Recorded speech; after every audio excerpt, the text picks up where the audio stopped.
Bonjour à toutes et à tous. Permettez-moi, avant de commencer cette présentation, de remercier chaleureusement Daniel Chartier et le Laboratoire international de recherche Sol imaginaire du Nord, de l'hiver et de l'Arctique à l'UQAM pour cette invitation et l'organisation de cette conférence. Je remercie également celles et ceux qui me font l'amitié de venir assister à cette présentation aujourd'hui et m'excuse de ne pas avoir pu être là en présentiel avec vous. Cette conférence s'inscrit dans le cadre des activités du Centre de recherche interuniversitaire sur la littérature et la culture québécoise et du groupe de recherche interdisciplinaire sur les affirmations autochtones contemporaines. Je vais vous parler aujourd'hui des principaux auteurs de cette autochtonie japonaise aïnou, et tout particulièrement de Nukishi Okizo et de Dobashi Yoshimi, qui viennent d'être traduits en français dans la très belle collection Jardin de givre des presses universitaires de l'UQAM. Je souhaiterais vous présenter brièvement le peuple aïnou en reprenant quelques grandes lignes de ma thèse d'anthropologie sociale s'intitulant Transformation socioculturelle des Aïnous du Japon, rapport de pouvoir, violence et résistance aborigène à Hokkaido. En effet, cette thématique des affirmations autochtones contemporaines est en étroite relation avec les recherches que je mène depuis déjà une vingtaine d'années au Japon. Compte tenu de cette double thématique, littérature et affirmation autochtone, il m'a semblé judicieux d'évoquer tout autant l'engagement de ces auteurs pour la justice sociale et la survie socioculturelle que les efforts de reconstruction identitaire des Aïnous. En effet, l'un ne va pas sans l'autre et leur reconnaissance en tant que peuple autochtone du Japon en 2019, par le vote d'une loi longtemps attendue, est le résultat d'une longue lutte dont les racines sont anciennes et se poursuit encore de nos jours. Ces écrivains ont posé les bases d'un socle mémoriel sur lesquels la jeunesse aïnou, forte d'une hybridation culturelle unique au sein du vaste océan de la japonité, a relevé ce défi en engageant un long processus de réappropriation historique basé notamment sur la mémoire rituelle. Les efforts de rénovation sociale de ces militants et les liens fraternels des Aïnous avec d'autres groupes dits minoritaires esquissent les contours d'un multiculturalisme inédit aux nombreuses ramifications, entérinant le double stéréotype d'une société japonaise sans lutte et culturellement caractérisée par son homogénéité. Afin de vous accompagner dans cette présentation relativement dense, je vais lancer le fichier des illustrations et vous en annoncer les trois axes principaux. Nous verrons qui sont les Aïnous et quelques-uns de leurs grands traits culturels. Puis, je présenterai brièvement certains de leurs écrivains, pour terminer enfin par le résumé d'une importante cérémonie contemporaine commémorative qui permettra de mieux vous montrer, je l'espère, les stratégies de résistance culturelle et les revendications de ce peuple. Cela permettra de dresser un aperçu de la longue résistance des Aïnous à l'acculturation à travers l'action ethnopolitique, illustrant le dynamisme et la résilience communautaire. Ainsi, nous verrons comment se déroule la cérémonie traditionnelle commémorant le retour du Kamui saumon, qui s'appelle Ashilichep Nomi, à Hokkaido, afin de vous donner un exemple concret de ces efforts de reconstruction culturelle dans lesquels les Aïnous sont engagés. C'est un événement annuel d'une grande importance, puisque les Aïnous réclament le droit de pouvoir pêcher librement selon leurs coutumes, rappelant qu'ils continuent d'être privés des droits territoriaux fondamentaux assurant l'accès aux ressources traditionnelles. Le combat des écrivains aïnous pour l'égalité est aujourd'hui encore de la plus grande actualité. Tout d'abord, je souhaiterais rappeler brièvement qui sont les Aïnous, que vous connaissez peut-être déjà, afin de les situer dans cette vaste autochtonie des latitudes septentrionales de l'hémisphère nord. Vous pouvez observer sur cette carte que le bassin de peuplement le plus important est situé dans les zones les plus orangées de l'île. Ce sont les régions de Hidaka, de Tomakomai, d'Iberi, d'Ebetse et d'Ishikari. On retrouve sur cette carte les zones traditionnelles de peuplement aïnou, du nord de Honshu. Honshu, c'est l'île principale du Japon que vous voyez ici, donc du nord de Honshu, qui s'appelle le Tohoku, puis à Hokkaido, bien sûr. Vous voyez ici, au sud de Sakhalin, une ancienne zone de peuplement aïnou, et tout le long de la chaîne des îles Kouril, jusqu'au Kamchatka. À Sakhaline, les Aïnous partageaient leur territoire avec les Nifks, que l'on appelle aussi les Giliaks, et les Oroks, que l'on appelle également les Huiltas. Et ils étaient aussi en contact avec les Itelmènes, les Kamchatkals de cette région. Pardon, je ne sais pas si vous voyez, voilà, du sud du Kamchatka, et leurs voisins Koryak, qui sont beaucoup plus au nord. Voici également quelques chiffres concernant le dernier recensement officiel du gouvernement japonais en 2013, confirmant que les régions les plus peuplées par les Aïnous sont respectivement Hidaka, avec 6 379 personnes, et Iburi, 5 383 personnes, deux foyers de peuplement ancestraux du peuple Aïnou. L'île de Hokkaido, quant à elle, est située au nord du Japon, à proximité de la Sibérie. Elle est entourée par la mer d'Okhotsk, au nord, qui la sépare des îles Kuriles, le détroit de Tsugaru, au sud, qui la sépare de l'île principale de Honshu, l'océan Pacifique à l'est, et la mer du Japon à l'ouest, qui la sépare de l'extrême-orient russe. C'est à la fois une préfecture et une région qui inclut de nombreuses îles, dont certaines sont revendiquées par le Japon, les fameux territoires du Nord, Hokkaido en japonais, comprenant les 4 îles Kuriles les plus méridionales, Kunashir, Iturup, Chikotan, et l'archipel des îles Habomai. Ce sont des termes aïnous. Hokkaido est couverte à plus de 70% par des forêts de conifères. Ses étés sont frais et secs et ses hivers rigoureux, à l'instar de ceux du Québec. La population autochtone aïnou de Hokkaido s'élève aujourd'hui officiellement à environ 25 000 personnes dans un pays comptant un peu plus de 127 millions d'habitants. Officieusement, il serait plus de 250 000 en réalité et peut-être plus encore. En raison d'un fort métissage avec les Wajin, alors c'est un terme qui reviendra souvent aujourd'hui, les Wajin, ce sont les Japonais non autochtones. Ce sont les habitants du pays de Wajin, qu'ils préfèrent cacher au grand public pour éviter la discrimination. Les Aïnous sont animistes et tentent, comme d'autres peuples premiers minoritaires confrontés à des défis similaires, de se réapproprier un passé voilé en raison de la culturation de l'ethnie, conformément au souhait d'un pouvoir étatique ayant cherché à accélérer son assimilation. Les origines des Aïnous ont été très longtemps discutées. Aujourd'hui, les débats sont un peu plus apaisés et il y a deux théories qui font l'unanimité. Ils seraient les descendants du peuple Jomon, proto-mongoloïde qui vécut à l'âge néolithique japonais et qui créa la première culture du Japon. Ils puiseraient donc de lointaines origines dans le sud-est de la Sibérie. Pour les personnes qui voudraient en savoir un peu plus, je vous invite à regarder la chronologie historique, politique et littéraire du peuple aïnou, qui est incluse dans les deux ouvrages qui viennent d'être publiés. C'est une chronologie que nous avons réalisée à plusieurs avec Daniel Chartier, Nolio Sakulai, Étienne Louis-Jobin, pour essayer de centrer pour une fois la chronologie historique du point de vue aïnou. Une autre hypothèse méridionale suggère plutôt que les Jomon proviendraient du Sundaland, une zone indo-malaise correspondant aux îles et péninsules de l'Asie du Sud-Est, où un important flux humain en provenance du continent africain passé par l'Inde aurait remonté par Taïwan, les Ryukyu, puis Kyushu et Honshu.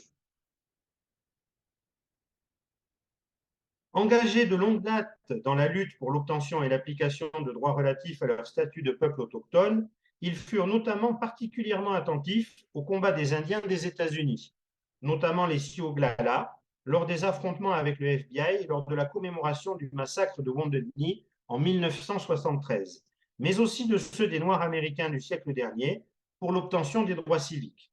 Ce sont des influences importantes dans les premières tentatives de reformulation identitaire aïnou. Dobashi Yoshimi participait déjà à cette époque à la revue aïnou Anutali Aïnou, nous les Aïnous, qui relatait cette actualité dans le premier journal autochtone au Japon, dont voici un extrait concernant Wounded Knee. Mataf Tatabi, ça recommence à nouveau. Wounded Knee, souvent présenté par l'historiographie américaine comme l'événement mettant un terme à 400 ans de guerre contre les Indiens, fut à nouveau le cadre d'affrontement le 21 février 1973 entre les autorités fédérales et les militants de l'AIM, cette résistance héroïque devint un modèle pour le militantisme aïnou qui s'en inspira, comprenant l'importance de se doter, lui aussi, de symboles culturels forts. Cet épisode est relaté dès le premier numéro de ce magazine, Anutali Aïnou. Malgré une ostracisation sévère, la communauté aïnou se démarque ainsi par sa capacité de résistance, forte d'un militantisme, ayant élaboré très tôt des stratégies inspirées de la lutte d'autres minorités. Comme ces autres minorités nord-américaines qui les inspirèrent, les Aïnous luttèrent et continuent de lutter pour l'obtention de droits particuliers, conformément à leur statut. Ils ont notamment été privés de droits territoriaux, pourtant inscrits dans la Déclaration des Nations Unies sur le droit des peuples autochtones de 2007. Ils réclament sans grand succès leur insertion dans la nouvelle loi Aïnou évoquée précédemment. J'ai pensé que ces informations pourraient vous intéresser car elles montrent comment les Aïnous se sont organisés afin d'affirmer leur identité autochtone et revendiquer leurs droits légitimes en articulant animisme traditionnel, préoccupation écologique et une identité métissée complexe. Ce sont des revendications fortes qui s'inscrivent dans le prolongement du manifeste précurseur autochtone de Nukishio-Kiso pour l'égalité et la réclamation du retour des ossements aïnous subtilisés pour lequel Tobashi Yoshimi lutte sans relâche contre les autorités académiques et gouvernementales japonaises. Contrairement à l'image de passivité qu'on leur a longtemps attribuée à dessein, ils possèdent au contraire une longue histoire et une culture de la résistance ethnopolitique à travers la littérature orale puis écrite et le militantisme autochtone. Si le positionnement des premiers militants s'inspirait des actions menées par certains activistes d'extrême gauche, ou les Bulakumin, un terme que vous connaissez peut-être déjà, c'est un groupe social minoritaire japonais non autochtone qui est discriminé en raison de ses métiers en rapport avec la mort et le sang. C'est une caste, entre guillemets, similaire à celle des intouchables d'Inde. Les jeunes leaders qui leur succédèrent au début des années 70 s'identifièrent plutôt à d'autres destinées autochtones, luttant pour la restauration des droits fondamentaux dont elles avaient été spoliées.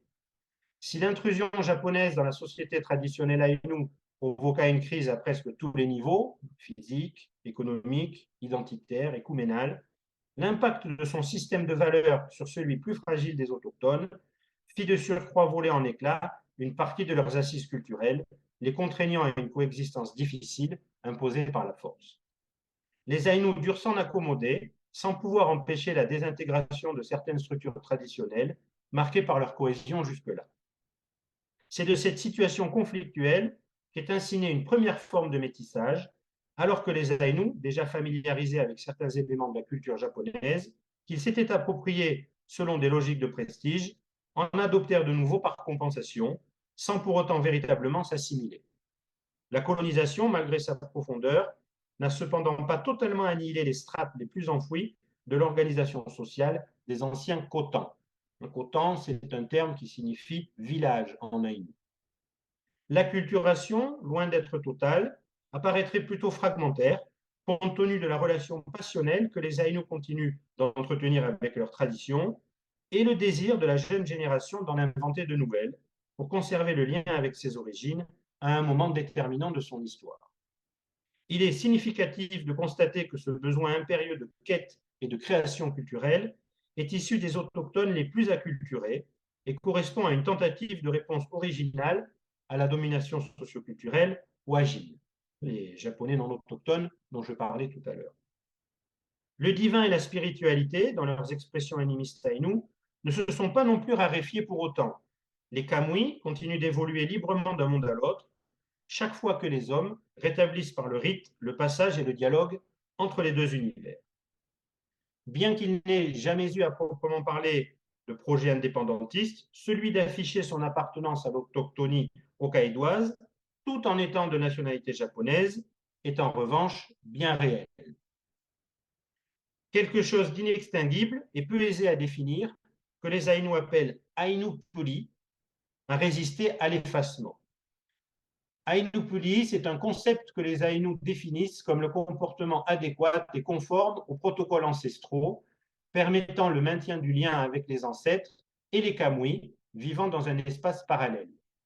C'est en partie pour éviter de leur déplaire qu'il faut se comporter correctement, notamment par une bonne pratique rituelle. Une expérience de terrain sur le long terme montre aussi comment les Aïnous sélectionnent en permanence ce qui leur convient dans la socio-odyssée japonaise et le vaste éventail d'options culturelles proposées par de nombreux autres peuples. Le ferme rejet du colonialisme vient rappeler que, même partiellement acculturés, ils n'ont jamais abandonné la culture de leurs aînés, à l'image de la lutte des Indiens du Pérou face aux conquistadors, comme l'écrivait Nathan Vatchel dans La Vision des vaincus. L'acculturation ne signifie pas la conversion à l'hispanisme, elle n'est pas vécue comme abandon de la tradition indigène. Elle sert d'arme, au contraire, pour glorifier cette tradition. L'assimilation, telle que pensée par l'État, ayant entraîné une déstructuration des assises traditionnelles, sans proposer d'alternatives satisfaisantes à l'insertion dans la nouvelle société hokkaidoise, les Aïnous ont donc relevé ce défi existentiel en tentant de se restructurer par eux-mêmes. Ils ont de surcroît cherché l'appui de la communauté internationale afin qu'elle soutienne leurs efforts pour infirmer à la fois cette image caricaturale d'êtres primitifs résignés et contester la dénégation historique. La capacité des Aïnous à générer leur propre vision de l'histoire en créant des événements originaux à la symbolique puissante la retranscrivant, tout en affichant les marqueurs identitaires de cette culture, est un effort d'autant plus complexe que tous ont été interdits pendant une longue période et qu'il ne restait que des fragments ethnoculturels avec lesquels bâtir à nouveau. C'est en observant certains de ces temps forts du calendrier Aïnou, depuis 2005, que nous sont apparues au fil des ans des tensions sensibles, faisant ressortir le passé colonial de Hokkaido dans le temps présent et surtout les efforts Aïnou pour s'en extirper. Ils n'ont cessé de composer avec, en affirmant leur originalité au sein de cette Japonésie surinsulaire, vaste ensemble de plus de 14 000 îles d'une grande diversité culturelle, dont les frontières furent ambiguës, au nord comme au sud. Les territoires nordiques du Japon, le Tohoku, puis Hokkaido, Sakhalin et les Kuriles, qui n'en font plus partie aujourd'hui, furent conquis graduellement par le royaume de Yamato, c'est l'ancien nom du Japon, par le shogunat, puis par le gouvernement de Meiji. Les populations autochtones furent ainsi perçues successivement comme des étrangers à tenir à l'écart, des barbares à subjuguer, puis comme des minorités à exploiter. Leur statut évolua de partenaires commerciaux à celui de main-d'œuvre corvéable à souhait, bientôt réifié en une humanité étrange en instance de disparition. Les Aïnous, qui habitaient une région extérieure au royaume, devinrent ainsi les sujets minoritaires d'une colonie intérieure en expansion, puis d'un territoire officiellement japonais à partir de 1868.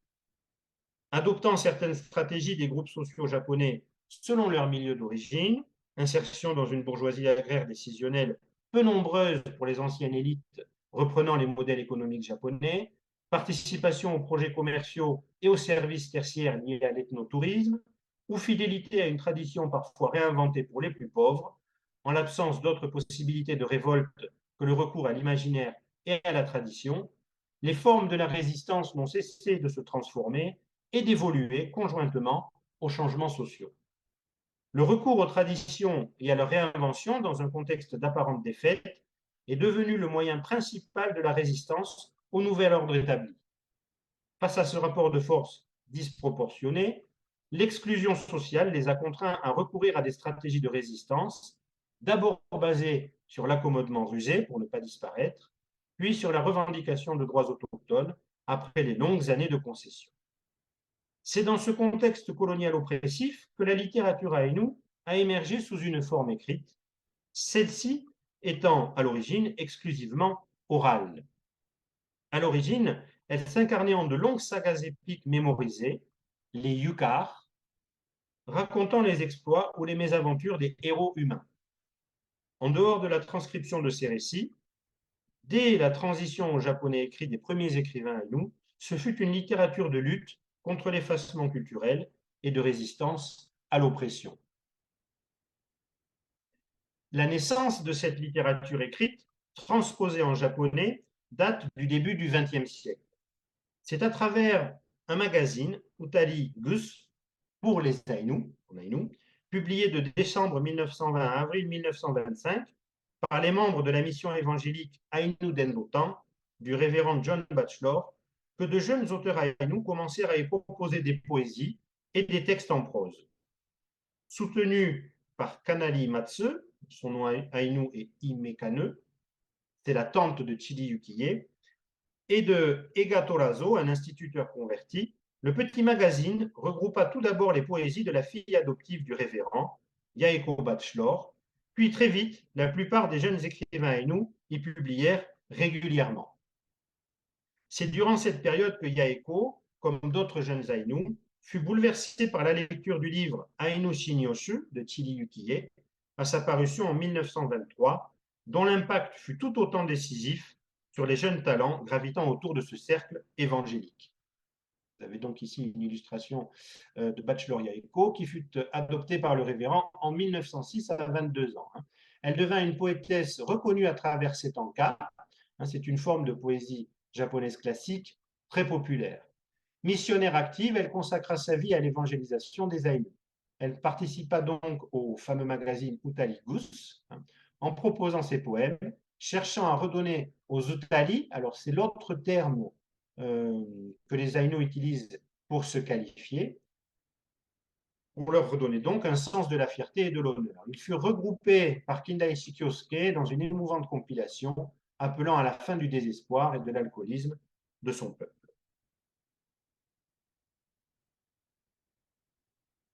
Le recueil de chants du peuple aïnou est en effet incontournable. C'est sans doute l'ouvrage aïnou le plus connu à travers le monde. Chidi Yukiye est une figure omniprésente dans la littérature aïnou. Elle avait recueilli une abondante littérature orale durant son adolescence grâce à sa tante Imekane, dont vous voyez ici le portrait, dont elle avait entrepris la retranscription au moment où elle mourut subitement à l'âge de 19 ans d'une maladie congénitale du cœur. Elle eut toutefois le temps de terminer quelques heures avant sa mort ce manuscrit bilingue, le fameux Aïnou Shinyoshu, un recueil unique de chants traditionnels en langue aïnou, publié un an après sa mort. Premier ouvrage de ce type à être écrit par un aïnou, c'est aussi l'une des toutes premières publications concernant la culture chamanique à avoir vu le jour. L'Aïnou Shinyoshu marque la transition de la récitation orale traditionnelle libre à l'écriture formelle de la narration mythologique. Les 13 chants regroupés dans son chef-d'œuvre évoquent une nature hokkaidoise souveraine, dont l'immensité est peuplée de kamui mythiques et d'animaux sauvages dotés d'émotions, vivant en harmonie avec les humains. La spiritualité animiste autochtone y est décrite en une fantastique ode écologique, avec une intensité unique dans la littérature japonaise. Une mélancolie résignée traverse ces chants d'un temps révolu à la beauté fragile, alors que l'ancien monde vacille sous les assauts de la modernité. Cette première forme de résistance socioculturelle écrite eut une grande importance dans la maturation de nouveaux talents engagés dans la défense de leur peuple à un moment particulièrement difficile de leur histoire collective. La jeune génération métissée d'aujourd'hui, cherchant à renouer avec ses origines aïnous, continue d'y puiser une partie de son inspiration. Avant l'ouvrage de Yukiye, était paru en 1918 celui d'un autre auteur, présenté et soutenu par le révérend en personne, Takekuma Tokusaburo, de son prénom, de son nom et de son prénom. Il prônait quant à lui une fusion des Aïnous avec les Japonais. Le puissant désir de métissage avec la population wajine, afin que le sang Aïnou coule en elle à jamais et soit ainsi préservé de l'extinction, témoigne de la complexité du traumatisme engendré par la stigmatisation raciale, mais aussi d'une réactivité sans faille aux stéréotypes de la primitivité. Pour certains Zekashi, un autre terme qui reviendra souvent, ce sont les aînés. Vous voyez ici quelques très beaux portraits. Pour certains Zekashi, prenant l'assimilation tout en sauvegardant certaines traditions, ce transfert du sang dans une parentèle wajine devait permettre aux Aïnous une sorte de mise en jachère ethnoculturelle dans l'attente de son réveil au sortir d'une époque calamiteuse. A l'inverse, les nombreuses adoptions d'enfants wajines par des Aïnous, afin de les éduquer à la manière Aïnou, attestent de la volonté de déjouer les barrières raciales et les clivages culturels. Victimes de préjugés raciaux, ils tentèrent d'inverser la tendance, non sans de sérieux dommages portés toutefois à la psyché autochtone, parfois sujette à l'autodépréciation. Grâce à cette praxis de la résistance, Fragments et cendres de traditions du passé sont autant de pièces d'un puzzle ethnoculturel identitaire en recomposition aujourd'hui. Vous pouvez voir ici, dans ce très beau portrait en médaillon, le jeune Tokusaburo, à 23 ans, et ses deux parents, Jiro et Katsu. Il est né à Fushiko, un coton proche d'Obihiro, et reçut le titre d'instituteur en 1914, malgré le système scolaire discriminatoire. C'était en soi une performance assez extraordinaire pour l'époque. Il écrivit le premier livre rédigé par un Aïnou en 1918, décrivant la richesse de son peuple, fort de loyaux ressortissants de l'Empire du Japon, ayant choisi de s'assimiler aux Wajis. Selon lui, les Aïnous ne pouvaient disparaître, même si leur coutume était en phase de transformation. Lui ne parle pas de disparition, mais de transformation. La quantité de sang Aïnou dans la société japonaise, elle, ne s'amenuiserait statistiquement jamais et se diluerait pour toujours dans la race Yamato. Bien sûr, les Aïnous savent que les efforts de reconstruction d'un passé précolonial idéalisé sont d'un intérêt relativement mesuré. Chili en avait déjà sans doute conscience en transcrivant en 1922 les poèmes épiques Yukar qu'elle traduisit afin de mieux faire connaître aux Japonais la dignité du peuple aïnou et tenter de surmonter l'oppression impitoyable dont ils étaient victimes. Mais ces efforts restent indispensables pour montrer comment les structures socio-culturelles traditionnelles ont été progressivement placées sous tutelle, puis interdites jusqu'à leur annihilation programmée. L'ethnohistoire, cette branche de l'ethnologie qui privilégie la reconstruction de l'histoire des groupes ethniques, est donc une approche très utile lorsque l'on étudie la société aïnou ancienne. Les Aïnous luttent toujours aujourd'hui contre les rouages d'un post-colonialisme profondément ancré dans l'histoire hokkaidoise, comme en témoignent les discours de haine ou de négationnisme ponctuel apparaissant sur les réseaux sociaux. Ainsi, Kaneko Yasuyuki, un membre de l'Assemblée législative de Sapporo, déclara le 11 août 2014 que les Aïnous en tant qu'ethnie n'existaient plus et abusaient donc allègrement des aides sociales leur revenant, déclenchant la colère de la communauté, n'ayant pour les plus précaires de ses membres que ces fonds pour survivre. Onodera Masaru, membre du Parti libéral démocrate, fit des déclarations du même ordre le 11 novembre suivant, elles aussi vivement condamnées. Donc on le voit, la dénégation existentielle est toujours d'actualité. Pourtant, la proximité fraternelle avec les Aïnous nous permet de dire que cette liberté de choix, cette souplesse existentielle et leur désir d'autonomie sont loin d'avoir été effacés. Certes, la violence sociopolitique et le déséquilibre des rapports de pouvoir ont modifié considérablement les structures sociales de jadis, mais comme l'écrit Alban Bensa au sujet du peuple kanak dans Les sanglots de l'aigle pêcheur, l'autonomie des segments sociaux et leur capacité à fabriquer de nouvelles configurations se sont perpétuées. La flexibilité du système, son absence de frontières tranchées, lui ont permis d'englober, si ce n'est d'absorber, ce qui lui était imposé de l'extérieur, sans rupture totale avec le passé et surtout sans perdre de vue ses intérêts. Ce sont ces contraintes sévères et l'impossibilité d'y échapper qui obligèrent les Aïnous à se réinventer à travers la création d'un panel d'identités interchangeables selon les situations pour opposer un nous collectif au déni d'existence. Si la langue n'est plus guère parlée en dehors des contextes cérémoniels, des chercheurs aïnous, dont voici les portraits, Chili Yukie, poétesse, son frère Chili Mashiro, très grand linguiste, et Kayano Shigeru, ethnologue, aidés de sympathisants wajin, au premier rang desquels Kindaichi Kyosuke, ont bâti à travers leur retranscription, puis leur traduction en japonais des sagas épiques Yukar, un socle mémoriel solide sur lequel la résistance culturelle continue de s'irriguer afin d'entretenir la mémoire collective. Ils étaient tous les trois de grands spécialistes de la littérature orale aïnou, de la culture et des rites de leur peuple. Dernière génération bilingue, leur contribution à la sauvegarde du patrimoine aïnou est considérable et leurs travaux prolifiques de tout type, poésie, dictionnaire, études de folklore, ethnographie, etc., sont connus de toute la communauté. Des écrivains aïnous ayant rapidement acquis la maîtrise de l'écriture japonaise, tel Hiboshi Hokuto, exprimaient déjà au milieu des années 20 à travers une production poétique remarquable, un profond ressenti concernant leur situation de peuple colonisé et leur disparition annoncée en tant que peuple autochtone. Voici un extrait du chant de l'Étoile du Nord, traduit par Sehara Fumi et Patrick Blanche. Ouvrant les journaux, lorsque je lis un article sur les Aïnous, surgissent à chaque fois des pensées qui me tourmentent. Il n'existe plus de pureté Aïnou à l'heure d'aujourd'hui. Je regretterai toujours les villages d'autrefois. En souhaitant vivre, mais également mourir comme un Aïnou, le cœur attristé, je peins des motifs chers à mon peuple.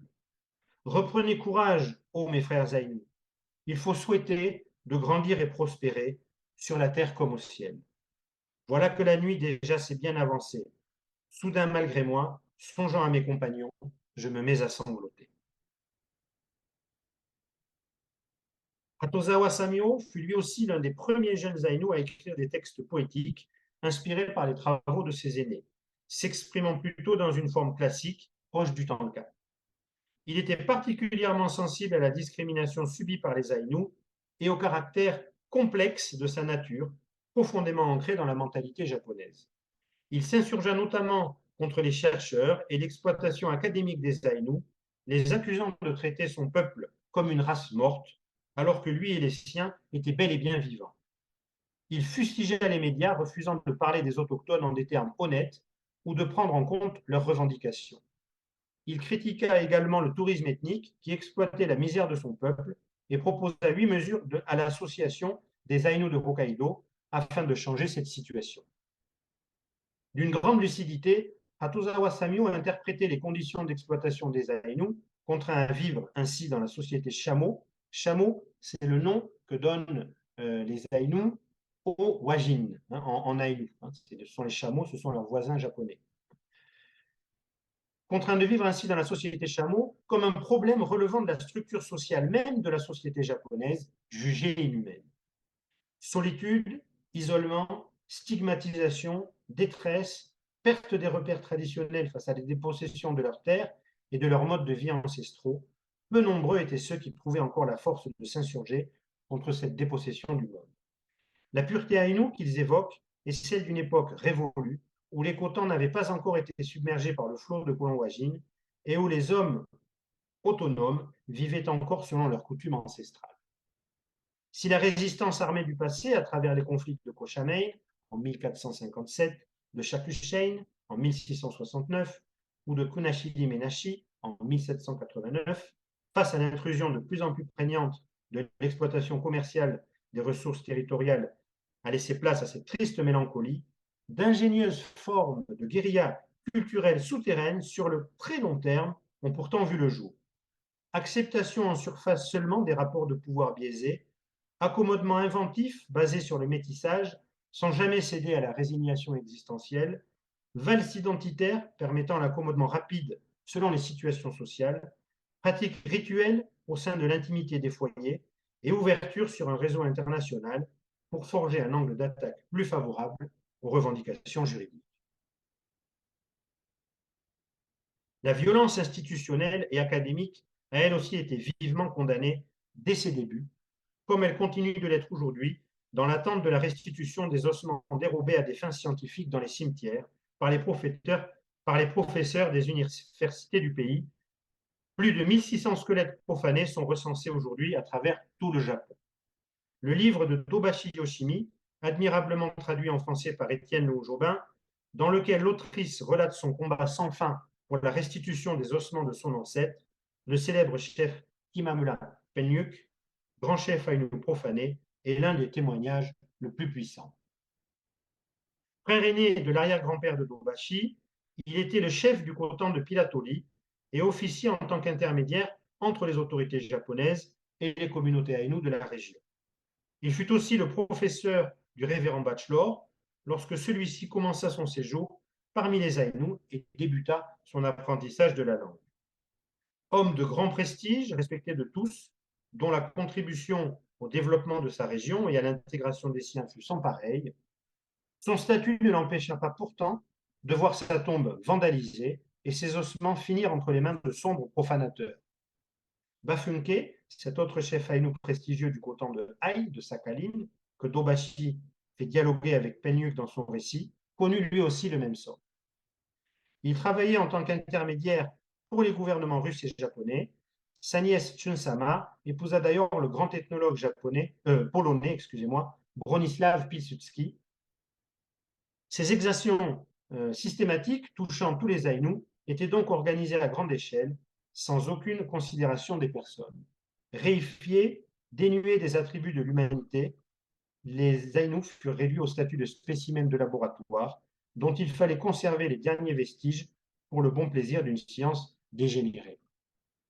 Alors on observe sur cette photo le professeur Kodama Sakuzaemon dans son cabinet de curiosités morbides de l'université de Hokkaido. C'est une photo particulièrement choquante. Bien sûr, je ne fais pas ça dans le but de vous choquer, mais juste de vous montrer à quel point les Aïnous ont été victimes d'abus vraiment incommensurables. Il y a accumulé dans son laboratoire les crânes dérobés lors des profanations nocturnes et secrètes des cimetières aïnous. On peut voir au premier plan, ici, ce sont les emushi, ce sont des katanas japonais appartenant aux ekashi, les tamasai, ce sont des colliers de perles féminins, et les nimkali, leurs boucles d'oreilles, trésors que l'on enterrait traditionnellement avec les défunts pour qu'ils ne reviennent pas les chercher de l'au-delà et hanter la communauté. Si Nukishio écrivit en 1934 son essai, qui fut le premier manifeste autochtone rédigé par un autochtone appelant à la résistance de son peuple, Dobashi signa en 2017 ce texte poétique d'une grande force, rappelant à tous les exactions et les profanations que subirent les Aïnous aux heures les plus sombres de l'anthropologie physique, dont les répercussions perdurent encore de nos jours. En voici un extrait. Évidemment, même si l'université de Hokkaido se fait poursuivre en justice encore aujourd'hui, si elle persiste à ne pas rendre les ossements, c'est aussi pour de telles raisons. C'est ignoble. Les Aïnous, ils ne les voient pas comme des humains. N'en est-ce pas là la preuve ultime? Quand nous étions vivants, ils nous ont dépossédés petit à petit de nos droits de vie. Puis ils ont attendu que nous tombions dans la misère pour mettre de nombreuses personnes aux travaux forcés. Et une fois que nous sommes morts, ils jouent avec nos os. Ma chère Yoshimi, ne pleure pas. Ces gens, ils ne savent pas ce qu'ils font. Mais tôt ou tard, on leur fera comprendre. C'est la tendance mondiale, semble-t-il. Ce qui se trouve dans les musées et les laboratoires universitaires, les ossements des peuples autochtones ou autres, sont, non sans excuse, restitués les uns après les autres. Parmi eux, un certain nombre appartiennent au peuple aïnou. C'est ce qu'indiquent des informations provenant de l'étranger, n'est-ce pas? Les parcours d'acquisition de ces ossements, il paraît que les détails en ont été bien conservés. C'est bien naturel, particulièrement pour des ossements humains. Cependant, parmi plus d'un millier d'ossements aïnous qui se trouvent à l'université de Hokkaido, on ne connaît, dit-on, l'identité que de quelques-uns. En plus, la manière dont ils ont été obtenus n'est pas claire dans de nombreux cas. Si on réalise cela, si on est humain, on en vient certainement à vouloir disparaître de honte. Ça serait à tout le moins mon cas. En faisant ainsi s'exprimer son ancêtre Penyuk, la poétesse nous rappelle que rien n'est encore réglé à ce jour. Le gouvernement japonais a transféré en décembre 2019 les ossements de 1300 Aïnous au funérarium du Musée national Aïnou Upopoi de Shidaoi, site mémoriel collectif Aïnou qualifié d'espace symbolique de l'harmonie ethnique. Le musée, créé par le gouvernement japonais, vise à reconstituer un espace de vie traditionnel Iwal, c'est le nom des anciens espaces de vie où chassaient et vivaient les Aïnous, afin d'aider à la préservation et au renouveau de la culture aïnou. Le projet ne fait pas l'unanimité au sein de la communauté autochtone, car nombre de ses membres pensent que cet espace n'est qu'un parc à thème pour les touristes et condamnent la marchandisation de leur héritage culturel. La culture aïnou y est présentée comme un bloc monolithique, peu nuancé, dans lequel les populations étrangères à Shidaoi ne se reconnaissent pas, puisque ce territoire n'est pas le leur traditionnellement. Qui plus est, la création de ce mausolée en son sein, pour y rapatrier les ossements disséminés à travers les universités du pays, suscite également de vives critiques parmi les Aïnous. Les explications concernant ce funérarium sont biaisés et n'explicitent pas clairement que ces ossements ont été dérobés au cours de profanations nocturnes par des scientifiques du pays dans le but de justifier le racisme d'État et le colonialisme. Les 12 universités et l'État japonais responsables de ces profanations n'ont à ce jour jamais prononcé d'excuses aux Aïnous pour ces exactions. Il faut préciser que les conditions de conservation de ces restes humains furent telles qu'il n'est plus possible aujourd'hui de savoir à qui ils appartiennent. Il en va de même pour les artefacts avec lesquels les défunts étaient enterrés jadis, impossibles à identifier aujourd'hui afin de les restituer aux familles. Nukishio s'insurgeait déjà en 1934 contre la ségrégation prônée par certains politiques wajin de l'époque, dans un chapitre de son manifeste adapté et non adapté à la société humaine. Ces profanations, ponctuelles puis systématiques de 1865 à 1971, sont le corollaire des politiques coloniales qui dépossédaient les Aïnous de leurs terres, mais aussi de leurs droits en tant qu'êtres humains.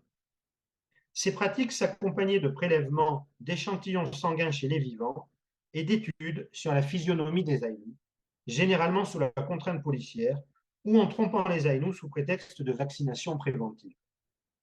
Elle les rendait disponibles pour l'étude scientifique, justifiée par une rhétorique insistant sur leur imminente disparition.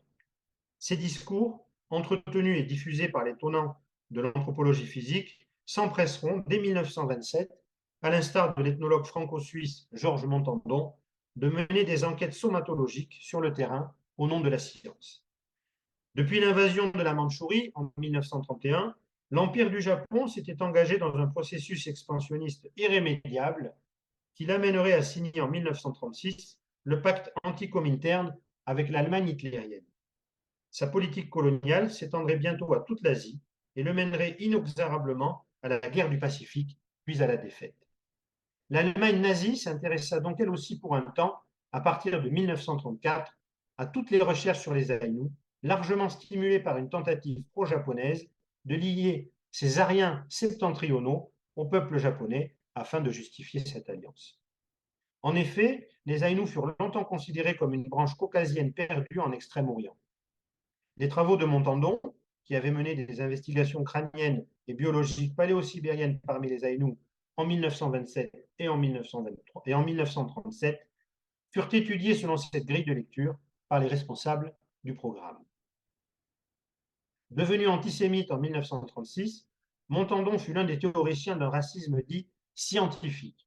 Il développa une taxonomie des races, divisant l'espèce humaine en 5 grandes races, elles-mêmes divisées en races, puis en sous-races et en groupes somatiques. Ces méthodes d'investigation furent reprises quasiment à l'identique par les chercheurs japonais à partir de 1930. C'est à ce titre que de nombreux abus furent ainsi légitimés par les chercheurs japonais, soucieux de hisser leur pays en bonne place dans l'âpre compétition scientifique de l'époque. C'est en gardant à l'esprit ce contexte de forte rivalité des impérialismes, où l'on cherchait à prouver la supériorité raciale des uns en légitimant l'infériorité de celle des autres, que l'on pourra mieux cerner l'intensité des traumatismes récurrents perceptibles à travers la littérature et la poésie aïnou. Ces expérimentations témoignent d'une idéologie de la pureté raciale et d'un racisme d'État censé garantir les bases d'une nation saine, capable de rivaliser avec les nations occidentales. Nukishio ne voyait en ses défenseurs de la ségrégation raciale que des humains monstrueux, faisant l'apologie de la suprématie de la race wajin sur toutes celles peuplant l'empire colonial, population des Ryukyus, coréens, taïwanais, etc. Il dénonce fermement les discours prônant l'abandon pur et simple des Aïnous et l'institutionnalisation de leur ostracisation. À l'époque, Hiraoka Sadataro, le directeur général de la préfecture de Karafuto, Karafuto c'est donc la partie japonaise de l'île de Sakhalin à cette époque, où vivent des peuples autochtones septentrionaux, des Aïnous, des Nifs et des Wilta, est favorable à un apartheid économique et social vis-à-vis des Aïnous, et il envisage des mesures ségrégationnistes. Nukishio s'offusque de ces propositions qu'il condamne sévèrement, rappelant le marasme socio-économique dans lequel est plongé le Japon des années 30. Je le cite. Je me demande s'il s'entête à penser que les Aïnous sont des êtres inadaptés au vu de la situation sociale dans laquelle le pays est désormais plongé. Peut-il affirmer que la conduite des Wajines, si adaptée selon lui à la société humaine, contribue maintenant aujourd'hui au développement positif de l'humanité? S'il observait attentivement l'état actuel de notre pays, soi-disant habité par des gens si capables, toutes sortes de sérieux problèmes ne manqueraient pas de l'interpeller. Scandale politique, stagnation économique, dégradation des valeurs morales et conduite honteuse dans la vie quotidienne. Cette situation chaotique est née de l'insouciance de notre nation vis-à-vis de l'avenir du pays et de la dégradation des valeurs morales. Selon Nukishio, si les Wajines appartenaient à une race si remarquable, le gouvernement n'aurait pas eu besoin de lancer ce vaste mouvement pour la régénération nationale pour sortir le pays du marasme socio-économique dans lequel il l'avait si profondément plongé par leurs déplorables dérives. La majorité wajine n'était aucunement en position d'affirmer une quelconque supériorité raciale sur les Aïnous. Nukishio n'envisage qu'une seule solution au problème de l'ensemble des Japonais, qu'ils soient wajines, Aïnous ou de quelque autre origine. À travers un message fraternel, il prône l'égalité entre les hommes, et celle-ci ne peut être atteinte selon lui que grâce à un travail sur soi quotidien, guidé par la foi et la morale chrétienne. Les actions du révérend John Batchelor en faveur des Aïnous, seul soutien à sa communauté à l'époque, l'ont convaincu que leur salut, au plus haut fort du processus d'acculturation souhaité par le gouvernement japonais, ne pouvait venir que de cette forme particulière de spiritualité. Il invite le peuple à s'extraire de la tendance générale au conventionnalisme et l'ensemble des Japonais à se métamorphoser en hommes vertueux à travers un altruisme salvateur et une prise de conscience généralisée. Pour mesurer efficacement sa contribution à l'amélioration de la nation, ce n'est qu'au regard de ses actions en faveur de sa communauté qu'un homme doit être jugé. Point essentiel et d'une grande pertinence de la pensée de Nukishio, l'humanité ne peut pas être seulement réduite aux caractéristiques supposées de l'appartenance ethnique. Celle-ci n'est qu'une qualité existentielle parmi d'autres et n'enferme en rien l'individu dans un carcan prédéterminé. Nukishio propose plutôt de nouvelles règles de vie, inspirées de la Bible, pour aider tous les hommes à donner le meilleur d'eux-mêmes et rappelle que si pratiquer la justice fait la grandeur d'une nation, l'injustice fait la honte des peuples. Il faut donc que l'ensemble des humains se régénèrent au plus vite pour retrouver le sens aigu de la justice et de la solidarité. Face à l'oppression généralisée, Nukishio, épris d'un puissant sentiment de justice, trouve dans la foi chrétienne un moyen de résister. Pour contrer les mécanismes oppressifs coloniaux, il prônait une assimilation originale au corps social, comprise comme un but spirituel à atteindre par la majorité des citoyens de l'Empire japonais, et non pas seulement par sa minorité hokkaidoise. Dépassant les limites supposées de l'ethnicité et des mœurs censées en découler, il souhaitait la création d'un ordre moral au sein de l'État impérial afin que la cohésion sociale s'opère à travers la réalisation personnelle et la volonté de devenir des hommes véritables, adhérant aux valeurs humanistes et fraternelles de la nation.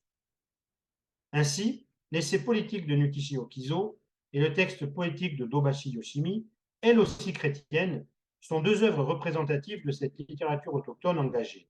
Ces deux écrivains ont la particularité d'être doublement minoritaires, en ce qu'ils appartiennent à la fois aux minorités aïnous et chrétiennes, dans un pays très uniformisé socioculturellement, et où les chrétiens sont une minorité représentant moins de 1% de la population, la chrétienté n'ayant jamais prise au Japon. Je crois que le chiffre exact est de 0,8% sur la totalité du pays. Ces deux auteurs s'inscrivent dans une littérature aïnou universelle, engagée contre l'injustice, contre la discrimination et contre le déni d'existence. Ils se sont mobilisés tout au long de leur vie pour réagir à leur disparition programmée, et cette résistance par l'écriture vient précisément épauler le besoin de reconstruction socioculturelle opposé à la privation de droits fondamentaux. Sur un ton plus personnel, je souhaiterais maintenant vous parler un peu d'ethnographie et vous faire part de mon expérience de terrain. Cette volonté de revendiquer, de retrouver, de reconstruire, de transformer et d'adapter les fragments socioculturels de la vie autochtone est un travail dans lequel les Aïnous se sont engagés sur le très long terme. Beaucoup des liens que j'ai tissés lors de mon apprentissage en tant qu'ethnologue le furent à l'occasion des rassemblements collectifs de la vie politique et culturelle autochtone. J'ai pu constater que les Aïnous ont beaucoup puisé dans les sources écrites et la transmission orale pour reconstruire des cérémonies particulièrement fragilisées. Invité à participer à ces événements, une fois ma position de chercheur clarifiée, compte tenu du lourd passif de l'anthropologie physique, cette immersion au cœur de l'activisme aïnou m'a permis d'observer un formalisme cérémoniel récurrent servant de support à la mobilisation politique. Réunissant la plupart du temps des groupes variant de quelques personnes à plusieurs centaines d'individus provenant de diverses régions de Hokkaido, ces temps forts sont autant de cérémonies d'échange où se joue l'affirmation publique de l'identité aïnou et s'opère le passage de la littérature au réel.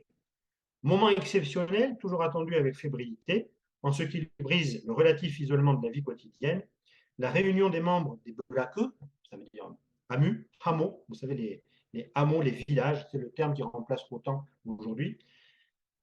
Au cours de ces festivals, découpent l'année en moments essentiels, permettre la régénération des liens socioculturels anciens entre les groupes. Bien qu'il soit aujourd'hui essentiellement question de littérature, il me semble aussi important d'évoquer également les efforts grâce auxquels les affirmations autochtones contemporaines aïnou se sont manifestées par la reconstruction cérémonielle. Les écrits de Chili, de Takekuma, d'Iboshi, de Hatozawa, de Mikishio, de Dobashi s'inscrivent tous dans une littérature engagée appelant à la fin de la discrimination raciale et à l'émancipation des Aïnous. Dès 1922, Chili Yukiye écrivait dans cette première phrase de l'introduction au recueil des chants sacrés aïnous « Jadis, ce vaste Hokkaido, c'était le libre monde de nos ancêtres. » Comment ne pas y voir, comme le souligne le grand géographe japonais Ono Yugo, la première déclaration du peuple autochtone au Japon prononcée par une aïnou.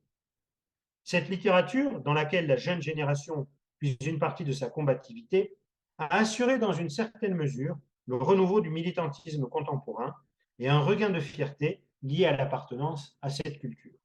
Elle s'est lancée à partir des années 80 dans le grand défi de la reconstruction culturelle, ayant constaté à quel point la culture aïnou avait été fragilisée par les politiques d'assimilation forcée au point de presque disparaître. Je voudrais donc vous présenter la cérémonie commémorant le retour du Kamui saumon, à Shirichianomi, qui se déroule sur les bords de la rivière Toyohira à Sapporo, car c'est l'une des manifestations incontournables du calendrier ethnopolitique aïnou. De nombreux yukals, ces fameux poèmes courts, épiques le concernent, et certains furent d'ailleurs retranscrits par Chili Yukiye dans son recueil de chants aïnou, tel ce chant de la chouette, Konkua, inédit en français. Je vous le lis. Ce yukar est raconté par le dieu protecteur du Khotan, Kamuichikap, dans ses derniers instants. Les Aïnous du village étaient dans une situation critique en raison d'un cruel manque de vivres.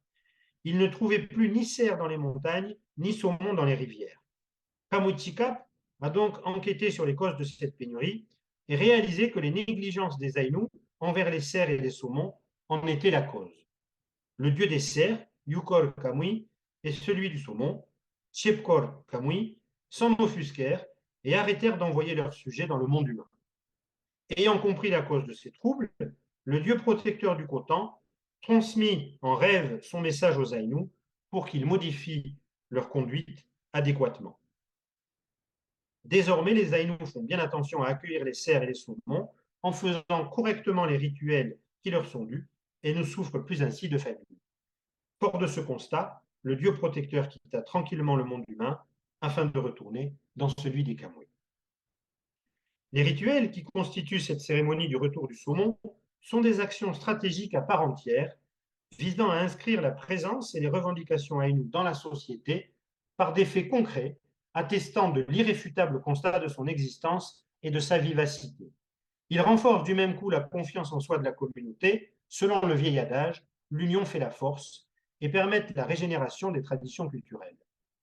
Toutefois, si ces rituels sont basés sur la répétition des mêmes séquences, nous avons pu constater à quel point leur reconstitution sémantique n'allait toutefois pas de soi suite à l'intensité du processus acculturatif colonial. Bien que les rituels étaient sensiblement les mêmes d'année en année, grâce à des efforts de reconstitution et de mémorisation considérables, ils sont aussi tous traversés par des revendications statutaires et les intérêts des participants, À ce titre, ils sont tous chargés de signification sociale. C'est donc simultanément qu'il faut tenter de décrire les cérémonies rituelles de ces festivals et les stratégies politiques auxquelles elles sont inextricablement liées. Comme dans les communautés Innu de la côte nord du Québec, le saumon occupe une place privilégiée dans la culture aïnou. Avec le cerf, il fut longtemps la base de la diète traditionnelle et revêt à ce titre une aura toute particulière. Poisson divin, Chiep Kamui est également l'incarnation de la nourriture véritable, sipé, dont la pêche garantissait la subsistance des cotans, toujours établis à proximité d'une rivière à cette fin. Mais de choix, presque tout était utilisé dans le saumon jusqu'à sa peau, avec laquelle on cousait même des chaussures. Séché puis salé, il était consommé tout au long de l'hiver. Produit crucial du négoce avec les Japonais, avant la restauration de Meiji, sa place est toujours essentielle dans la spiritualité animiste, dont voici les termes essentiels sur cette diapositive. Ce vocabulaire est omniprésent dans la littérature. La religion aïnou est ainsi un animisme reconnaissant l'existence d'une âme chez tous les êtres vivants, les objets, les phénomènes et les éléments naturels appelés kamui. Les ekashi sont les responsables du culte, dont les temps forts sont les kamui no mi, ce sont les cérémonies honorifiques à l'attention des kamui, les ichalpa, les cérémonies en mémoire des ancêtres, et les iomante, ce sont des cérémonies du renvoi des esprits animaux, dont celle de l'ours est la plus célèbre. Les ekashis sont aussi de remarquables artisans spécialistes du travail du bois. En effet, les inao, des bâtonnets sculptés considérés comme des messagers ailés faisant office d'intermédiaires entre les humains et les kamui afin de leur présenter des requêtes ou de les renvoyer, les essences qu'ils contiennent sont nécessaires à tous les rituels. Ils contiennent du ramat, une énergie vitale proche du mana polynésien, présent en toutes choses.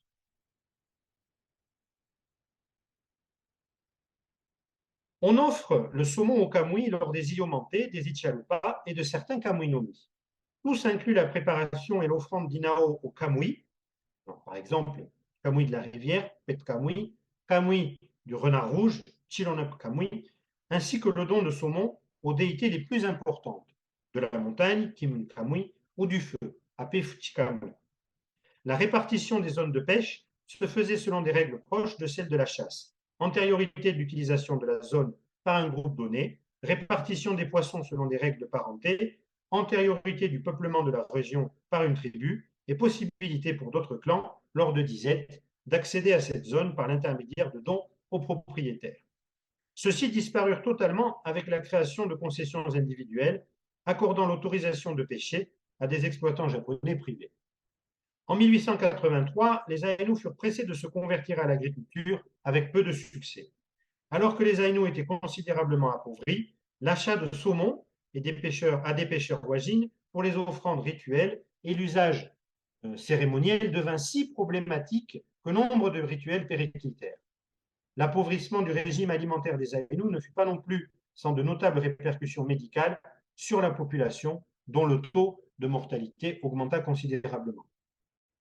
Certains Aïnous associèrent ainsi métaphoriquement leur destinée à celle de Chiep Kamui, en ce que sa population diminuait elle aussi cruellement, malgré sa ténacité à lutter à contre-courant. L'exploitation sauvage, à travers l'industrialisation, la création d'imposants barrages par intérêt politico-financier, détruisant l'écologie locale, empêchant le retour des saumons, tout comme la pollution des rivières, entraînèrent une raréfaction du poisson. Le barrage de la rivière Saleu à Nibutani provoqua de surcroît l'inondation des terres sacrées. Les Aïnous de la région, Kayano Shigeru, dont nous avons vu tout à l'heure la photo, et Kaizawa Tadashi intentèrent des procès contre l'État qui firent date, car ce fut la première fois au Japon qu'un tribunal reconnut l'autochtonie des Aïnous. C'était en 1997, et l'illégalité de leurs expropriations. Le saumon devint ainsi l'un des symboles de l'oppression gouvernementale brandie par les Aïnous, s'organisant pour son retour et l'octroi de droits particuliers qu'ils n'ont toujours pas obtenus à ce jour. Ainsi, Sapporo, où coule la rivière Toyohira, autrefois célèbre pour son abondance en saumon et la pureté de ses eaux, fut choisi à des fins stratégiques pour la réactivation des rituels, célébrant son retour à Hokkaido après 100 ans d'interruption. C'est en septembre 1982 que fut célébré le premier Hashiri Chiep no Mi, grâce aux efforts communs de revitalisation de la culture aïnou. Le choix déterminant de la capitale hokkaidoise pour cet événement sociopolitique crucial ne doit rien au hasard. Un mouvement écologique plus général, la campagne de mobilisation pour le retour du saumon, née en 1978 et fédérée par l'association du saumon de Sapporo, soutenue par la ville, cherchait déjà à attirer l'attention des habitants sur la nécessité de protéger l'environnement en s'appuyant sur la disparition du saumon. 1982 devait marquer le retour d'1 million de jeunes alevins relâchés auparavant par les élèves d'une école élémentaire locale. Profitant de l'occasion afin de mobiliser une partie de l'attention sur les Aïnous et leurs revendications, tout en inscrivant plus profondément leur culture dans le maillage socio-économique citadin, la communauté de Sapporo s'engagea dans une importante réactivation cérémonielle, nécessitant de nombreuses recherches auprès des anciens et de la littérature aïnou. Procédures rituelles, préparation des objets de culte, savoir linguistique, culinaire, mais aussi chorégraphique, réclamaient une implication sur le long terme de ceux concernés par la recherche stimulante de leurs racines culturelles. La réussite de cette célébration permit à sa suite d'en réactiver d'autres à travers tout Hokkaido, en un élan général de militantisme autochtone. Regroupant plus de 600 personnes, l'événement mélangeant communauté wajine et aïnou fut un succès, alors que se mettaient en place les bases formelles de la ritualisation de cette rencontre annuelle. Près d'un Unasan, c'est l'hôtel que nous voyons sur cette photo, construit sur la rivière droite de la Toyohira, un kamui nomi en l'honneur d'Ape Fuchikamui, la déesse du feu, célébré en une habile diatribe le retour de Chiep Kamui, en imputant sa disparition à la pollution de l'environnement causée par les mauvaises pratiques des Wajines. Les Aïnous se positionnaient stratégiquement à travers un discours politico-religieux en tant que gardiens de la nature et du milieu hokkaidois. La transformation en une image positive de la culture aïnou et des préoccupations écologiques autochtones est ici flagrante. La pérennisation d'Achilitietnomi, cérémonie reconduite chaque année maintenant depuis 35 ans, témoigne de la volonté des Aïnous de transformer les stéréotypes négatifs hérités de leur colonisation en leur contraire. Les traditions aïnous, jadis perçues comme des résidus du primitivisme, y sont présentées comme une alternative éclairée et responsable aux dérives mercantiles modernes dénuées de toute préoccupation écologique.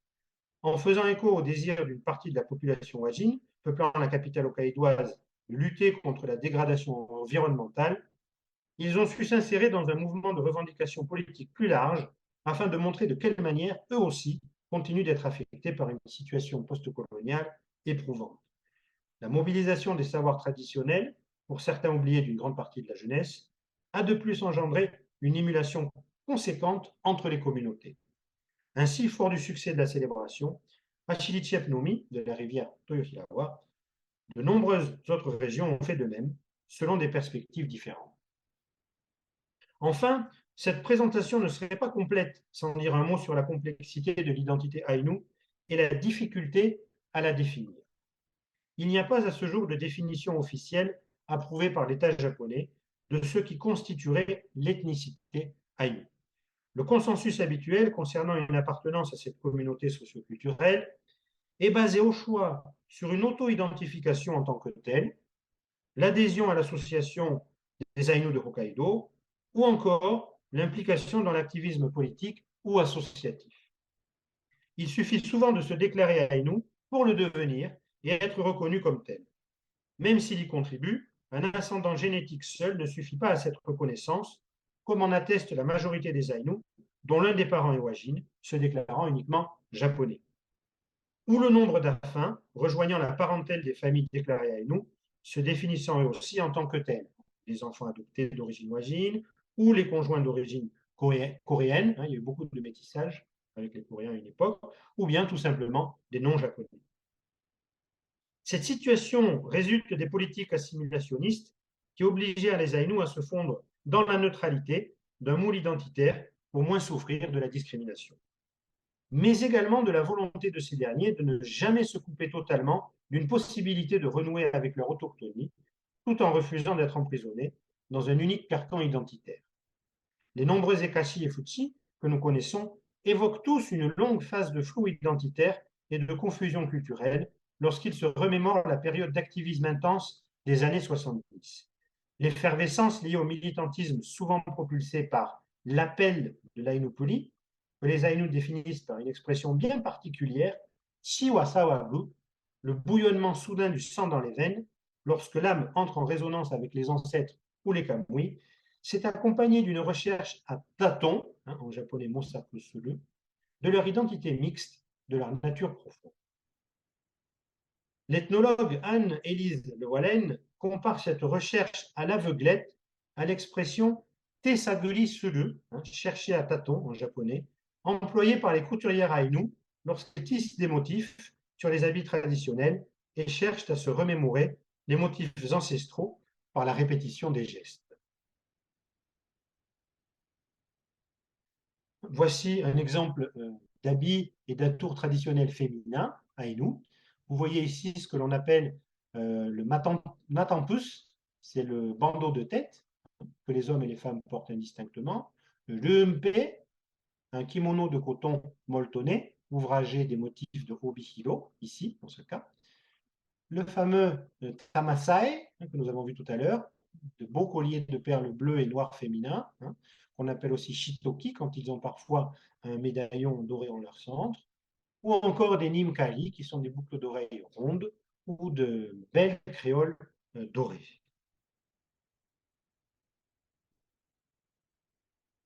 La palpation avec les extrémités des doigts dans la création artisanale et la sculpture sur bois, dont voici un exemple du grand Fujito Takeki, témoigne de l'importance du tactile et de la dimension sensorielle dans le processus de restitution de la mémoire. Il en va de même dans le travail de reconstruction des rituels, à la base des événements importants marquant la réappropriation historique et l'activisme ethnopolitique. C'est par la pratique et la recherche par tâtonnement que les gestes fondamentaux ressurgissent et se mémorisent. L'invention de ce type d'événement atteste ainsi de la vitalité de la culture aïnou, qui continue de se battre contre une vision de la culture imposée par l'État et selon laquelle être aïnou signifie par exemple parler couramment une langue vernaculaire, jadis interdite par ses soins, alors que personne ne la connaît plus aujourd'hui, en dehors des responsables des rituels ou des linguistes. En somme, seules les marques d'un passé que la politique coloniale a tout fait pour faire disparaître, les tatouages, guillaumantés, rituels animistes, etc., serait la certitude d'une appartenance authentique à l'ethnie aïnou, excluant de fait plus de 95% des intéressés, anxieux d'apparaître comme des ersatz d'une culture qu'ils n'honoreraient pas. Dobashi Yoshimi fait part dans son livre de cette angoisse de ne pas savoir parler aïnou. Il en va de même en ce qui concerne le présupposé particularisme physique aïnou, alors que la grande majorité est aujourd'hui métissée. Je souhaiterais conclure cette présentation en saluant les efforts de ces grands écrivains aïnous qui nous aident à étoffer et à mieux connaître le monde circumpolaire en nous offrant le témoignage de leur culture pour la survie culturelle, tout en nous donnant accès au génie de cette culture animiste ancestrale de l'Extrême-Orient septentrional. Il faut saluer aussi les efforts de reconstitution des événements socioculturels basés sur les anciens rituels des Aïnous. Ils montrent comment ils sont malgré tout parvenus à reconstituer une communauté soucieuse de préserver la notion d'Aïnou Puli, cet espace parallèle et intemporel avec lequel ils renouent par la pratique de toutes les activités traditionnelles et une spiritualité animiste liée intimement au milieu hokkaidois. Celui-ci est en effet marqué par un agencement autochtone des lieux en langue vernaculaire. 80% de ceux-ci sont d'origine aïnou à Hokkaido, symbolisés notamment par la présence d'hôtels Musa, révérant les ancêtres, et les kamui, et autant de lieux sacrés consacrés à la célébration des héros du passé, aux rituels des Kamui-no-Mi, des Ichalpa ou des Iomantés de jadis et d'aujourd'hui. Cette continuité sert aussi, lors des événements honorant l'Aïnou Puli, à renforcer les liens communautaires en réunissant les Aïnous. Ainsi, c'est en puisant dans ce socle littéraire et en participant à ces événements que les Aïnous renforcent leur identité, tout en s'affichant publiquement dans un espace ethnoculturellement sécurisé, permettant également de déclencher parfois, chez certains membres de l'auditoire, ce fameux bouillonnement du sang et de renouer avec leurs origines en observant les pratiques rituelles. Par le biais de l'Aïnou Puli, Kamui et ancêtres rappellent alors qu'une mémoire ancienne palpite au cœur de ces terres hokkaidoises. Aujourd'hui comme hier, tout en poursuivant leur combat contre une discrimination aux multiples facettes, les Aïnous, à l'écoute de l'environnement, continuent de produire une pensée originale valorisant de surcroît la diversité culturelle et spirituelle, qui, loin de tout repli identitaire, a toujours privilégié des mises en réseau ouvertes sur le monde d'une grande contemporanéité.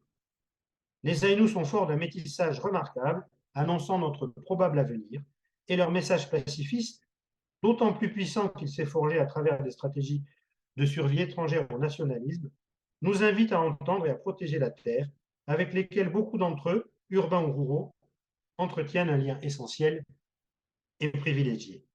L'animisme et la mythologie aïnou, traduisant les alliances ancestrales des hommes, des camouis et des êtres vivants, proposent eux aussi des pistes mésologiques contre la domination irresponsable de la nature et des hommes, en esquissant un modèle où l'existence humaine entretient des rapports sereins et équilibrés avec ces différents milieux. Leurs revendications témoignent de la préoccupation commune des minorités du Japon, la reconnaissance des identités plurielles constituant la société japonaise dans ses multiples nuances et singularités.